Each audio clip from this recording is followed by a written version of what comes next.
If you're looking to kit bash a Bruce Wayne figure or simply want to upgrade from the Hot Toys version, there's 2 new suits that provide quality options at collector-friendly prices.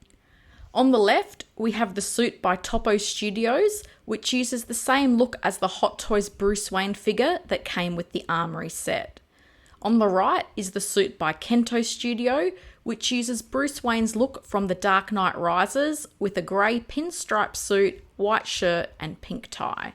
In this video, I'll give you a look at both the Topo and Kento suits. I'll highlight their pros and cons as well as how they compare to the Hot Toys version. But before we get started, just a quick note that you do need to supply your own head sculpt. In this video, I'm using the sculpts that came with the DX19 and the MMS 595. So let's kick things off with Kento Studio. I don't know a lot about them, this is their first release, but there is a lot to like about their clothing set. In the box you get the suit, which is already on the body, spare hands and a belt. I really like the suit they've chosen to make. The colours really do stand out compared to the black business suits we tend to get with most civilian figures.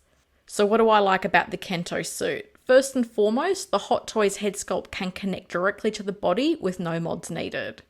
The jacket also has real buttonholes, so you have the option to leave the jacket done up or open. Out of the box, it comes with the top button done up, which is how the suit was worn in the movie. The hands that come with the Kento body look really nice. As you can see, the Topo body uses really shiny hands, so this is one area that Kento has an advantage.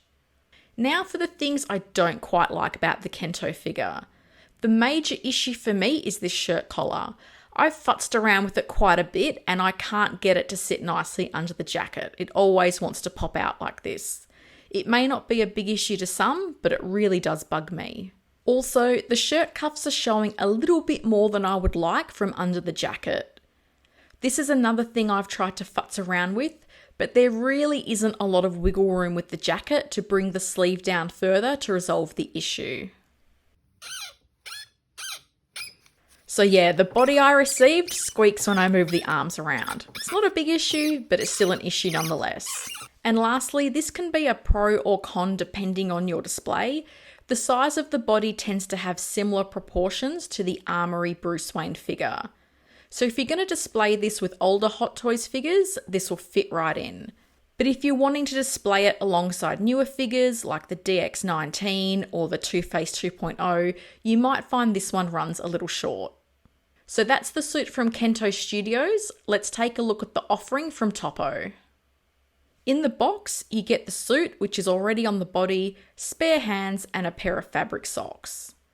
To start with, I do want to mention that you do need a particular neck connector to get this suit looking its best.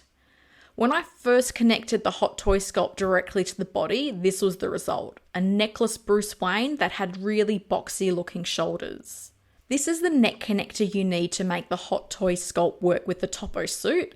You can pick these up in a packet of 3 from 1/6 kit. Once you use the neck connector, you can see an instant improvement with the Topo suit. You can see the right amount of neck, the shoulders look a lot more in proportion. It's just a shame that they don't mention anywhere in the description that you need this neck connector to make the Hot Toy sculpts work. So what do I like about this Topo suit? As I found with all of the Topo clothing kits that I've purchased, the layers of clothing just always sit very nice and flatly to the body, especially when you compare it to some of the Hot Toys suited figures. With the Hot Toys version of this same suit, you can see how baggy and bulky the suit is, particularly around the pants. Granted, this Hot Toys figure is from 2015.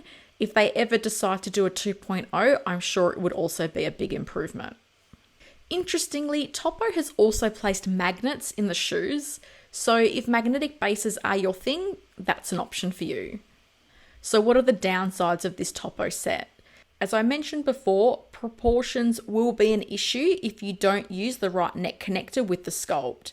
The other downside is the plastic looking hands and that the suit jacket doesn't have real buttons, so you don't have the option to do up the suit jacket if that is your preferred look.